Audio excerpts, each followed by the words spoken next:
കഴിക്കാൻ എന്ത് വേണം മേടിച്ചു തരാം. എൻ്റെ കൂടെ തിരുവല്ല വരുന്ന വരാമോ? ആ വരാം.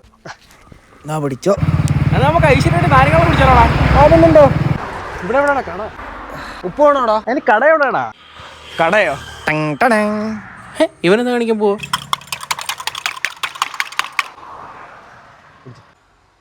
അടിപൊളി ഒരു ഹോട്ടലിലോടാ കഴിഞ്ഞത്. ഉച്ചയായി, ബിരിയാണി മേടിച്ചാടാ. ആ എന്നാ കഴിക്കാം. അയ്യോ ചൂട് പോയിട്ടേ ഇല്ല. അമ്മ പൊതി കെട്ടി തന്നെ. അപ്പൊ ബിരിയാണി നാടാ ഉണക്കമീൻ വേണാ? ആ പൊതിക്കത് ചിലപ്പോ കാണത്തില്ല. അവന്റെ ഒരു പൊതി. അതുകൊണ്ട് അടിപൊളി ഒരു സർബത്താടാ. ആ ഇപ്പോഴും ഉണ്ടാക്കി തരാം. ഇച്ചിരി നന്നാരിയ എസൻസോടെ ചേർത്ത് അടിപൊളിയായിരിക്കും. ഇതെന്തോന്നു മൊബൈൽ സർബത്താ? ഇനി ഒരു 5 കിലോമീറ്റർ കൂടെ ഉള്ളൂ. ഇപ്പൊ ചെല്ലും നമ്മൾ. എന്തോടെ ഒരു വിഷമം? ഓ ഒന്നുമില്ല. ആ തട്ടുകടയിലോട്ടെങ്കിലും ഒന്ന് കൊണ്ടുപോയായിരുന്നെങ്കിൽ. ഇവനെങ്ങോട്ടേ നോക്കുന്നു? ഓ ഇപ്പൊ ശരിയാക്കി തരാം. എടാ കുട്ടാ, നീ മനസ്സിൽ കണ്ടാ ഞാൻ മാനത്ത് കാണൂടാ. ആട്ടപ്പൊറോട്ട വെച്ച് അഡ്ജസ്റ്റ് ചെയ്യുമല്ലോ.